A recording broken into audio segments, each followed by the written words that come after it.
What is up, YouTube? I'm Gaudet74 here, bringing you guys week 5 of the PTL. This week we're taking on Diabetic Raichu, coach of the Pharr Texas Phanpys. We are going into this game with a 4-0 record, while my opponent is going into this game with a 2-2 record. Now this should be going up late on Saturday night. It is going to be much later because I usually record on Friday and then upload it on Saturday midday. But because I was out at a concert yesterday, I was not able to record it. So I'm recording it the day it's supposed to go up. So hopefully everything goes well and I can get this up on time. We were supposed to face John Jr., but he dropped the league like week 1 or something like that, and Diabetic Raichu took his place, which I'm still looking very forward to this match. It's just I wanted to face John Jr.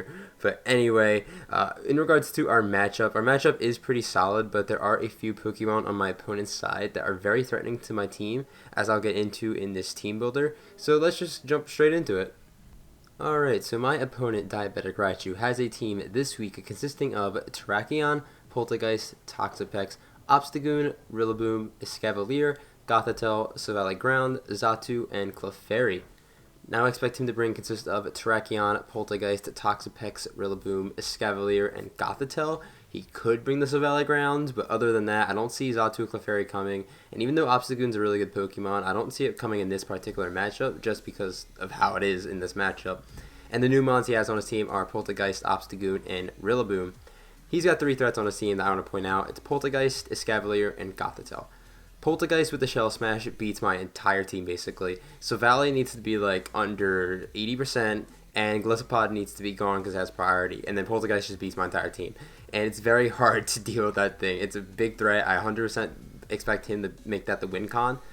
And I just have to be really careful how I play my Silvally, because if I let that thing take even a little bit of chip, it's going to be over, basically.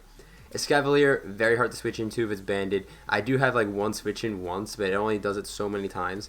And while Cinderace can like completely destroy it offensively, some of my other offense doesn't deal with it as effectively. So I'm going to be forced to either switch out or sack something, and that's what's going to be really annoying. Escavalier is, if it comes and it's going to be like offensive, it's going to pick up a kill most likely in this game, just because of how limited my switch-ins are to this thing. And then Gothitelle is a little bit less threatening, but like in a comparison to Dugtrio and Trapping, Gothitelle is better against my team, especially since I just dropped a Liepard. It looks even better now. He's either going to bring the Cosmic Power set or the Trick Scarf set. I'm going to lean towards Cosmic Power because that's a little more threatening against my team. I only have so much for that thing.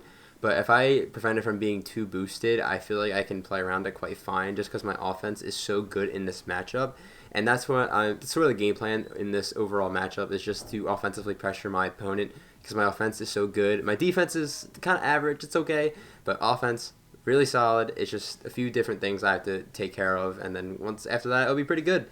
And that's basically the rundown of the matchup. What I am bringing this week consists of Silvally Steel, Galarian Weezing, Rotom-Wash, Espeon, Cinderace, and Gliscopod.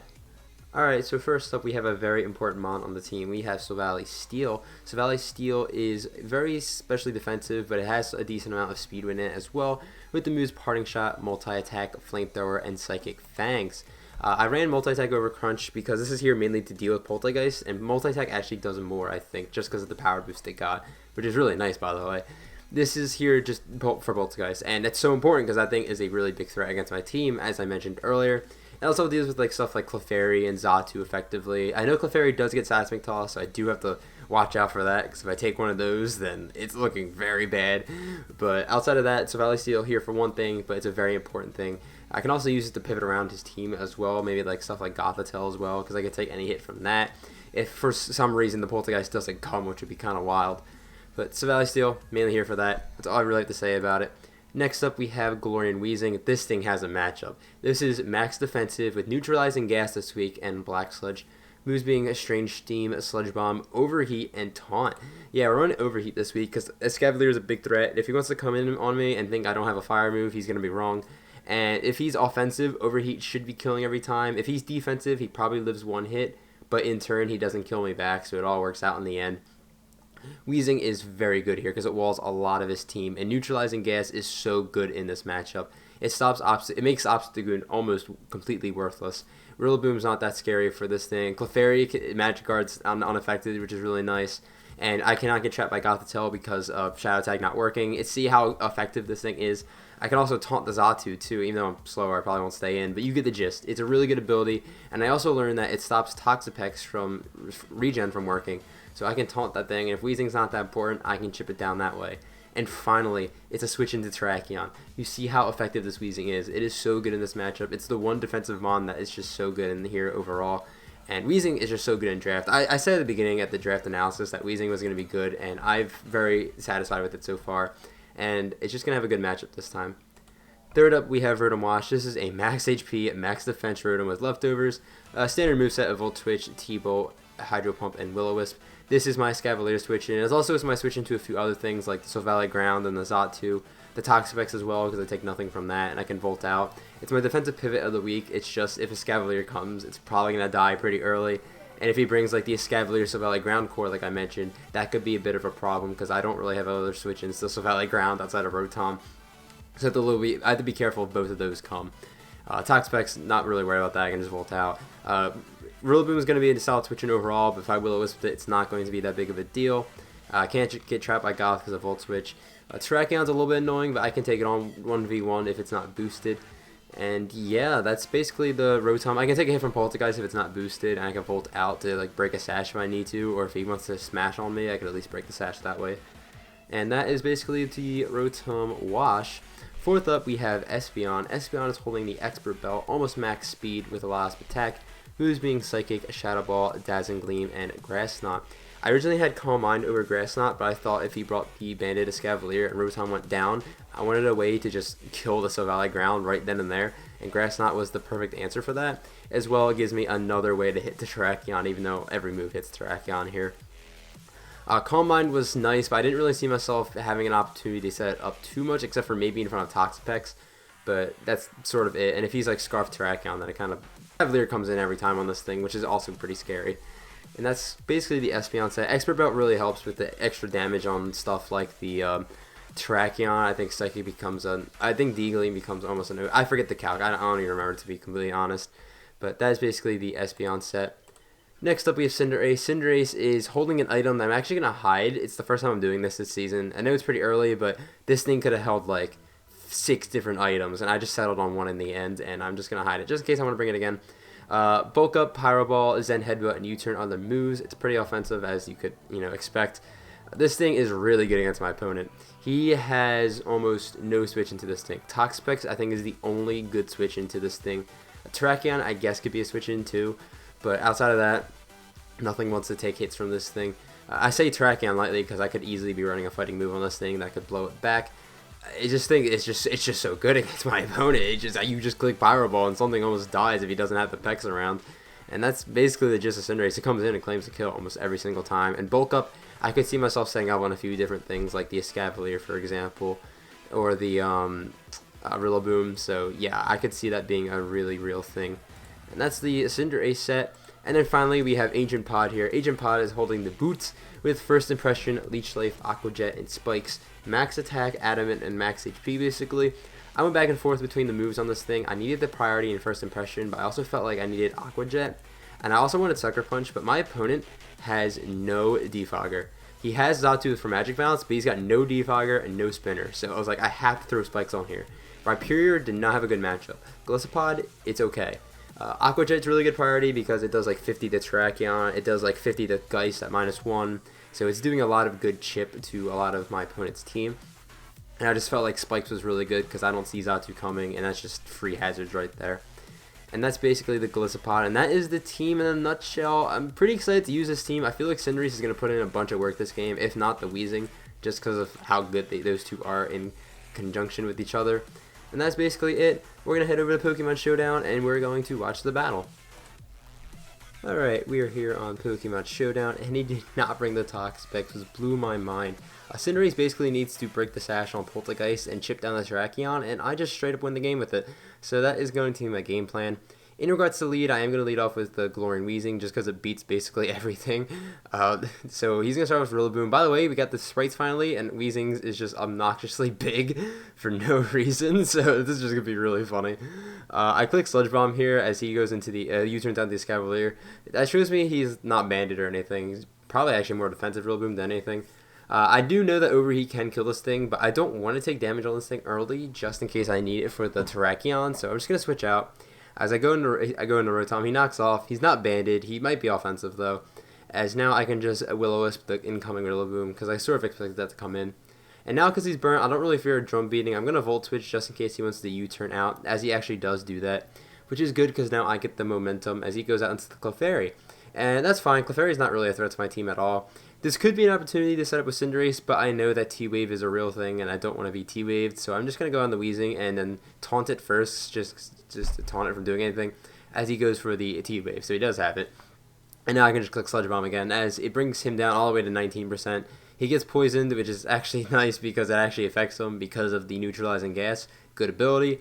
And now I can pick up the kill the following turn if he wants to stay in, which he does with the Strange Steam. Did that just in case I want to get some chip on the Escavalier. So that's pretty good. We're off to a good start. Weezing's basically at full health.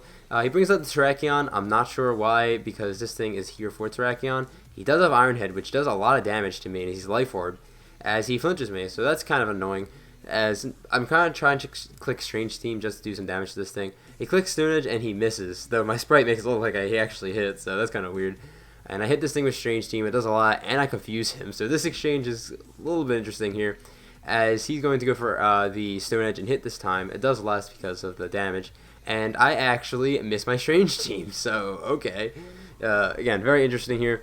Aside here, I'm just gonna let my Weezing go down. I do this because it's not crazy important anymore since Rillaboom is burnt, and I know it's pretty more defensive than anything, so I can deal with it that way. I go into Cinderace just to, kill this thing. He actually has the Quick Attack, which kills me. Not kills me. He does a lot of damage to me, and he kills himself with the Life Orb. So I guess that was a smart play on my opponent's part.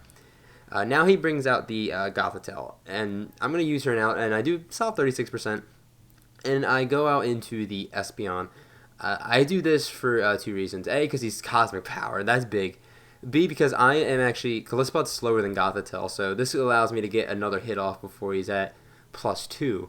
As I go for Shadow Ball, it still does 38%, which is a really nice amount, but he Cosmic Powers again. I'm like, okay, that kind of sucks, but it's still not a big deal. I should be doing around like 30-ish% still. As you're going to see, I get 30%.